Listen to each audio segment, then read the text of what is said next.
अस्सलाम वालेकुम चाचा वीज़े वाला, एक नई अहम खबर के साथ। आजकल हर तरफ शोर है कि क्या कुवैत ने पाकिस्तानियों के लिए वीज़े खोल दिए हैं।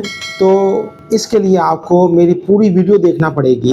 क्या वीज़े बंद थे, क्या वीज़े खुल गए हैं, अगर बंद थे तो क्यों बंद थे, क्या आसानियाँ पैदा हुई हैं। तो इसके लिए आपको आखिर तक ये देखेंगे तो आपको अच्छी तरह समझ आ जाएगी। आज से 20 साल हो गए तकरीबन कुवैत ने पाकिस्तानियों के वीज़े बंद नहीं किए थे, मगर कुछ ऐसी शराइत लगा दी गई थी कंपनियों के लिए कि वो वीज़ा अप्लाई करने से पहले कुछ इजाफी इजाज़तनामे मुख्तलिफ महकमों से हासिल करें, उसके बाद वो वीज़ा अप्लाई हो सकता था।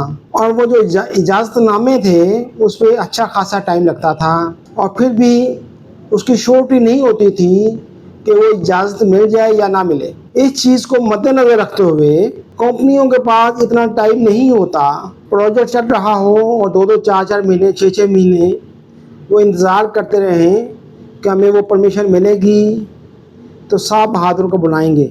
तो वो ऐसे ममालिक में जहाँ से वीज़े का हासिल आसान था जिन ममालिक के लोगों के लिए, तो कंपनियों ने उनसे रजू करना शुरू कर दिया और पाकिस्तान उनकी तरजीह लिस्ट में आखिर में चला गया। अच्छा, 2011 में भी मज़ीद कुछ सख्तियाँ हुई जिनमें पाकिस्तान था, ईरान था, लीबिया था और अफ़गानिस्तान था। इनके लिए मज़ीद सिक्योरिटी चेक्स लग गए, वीज़े का हासिल मज़ीद मुश्किल हो गया।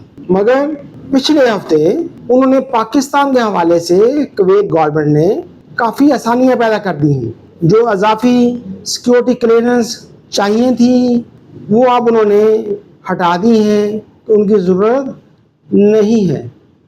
अब पाकिस्तानियों के लिए वीज़े का हासिल आसान हो गया है। अब इंशाल्लाह आप आने वाले दिनों में देखेंगे अच्छी खासी तादाद इंशाल्लाह पाकिस्तान से कुवैत जाएगी।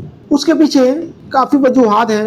एक तो वजह ये भी है कि पाकिस्तान गवर्नमेंट भी काफ़ी अरसे से ये कोशिश कर रही थी ये आसानियाँ पैदा करवाने के लिए, किसी न किसी लेवल पे इनके मुज़ाकरात होते होंगे।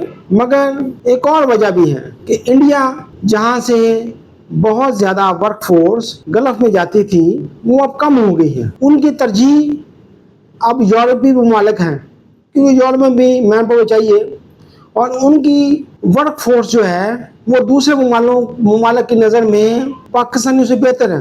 2-3 वजूहात हैं।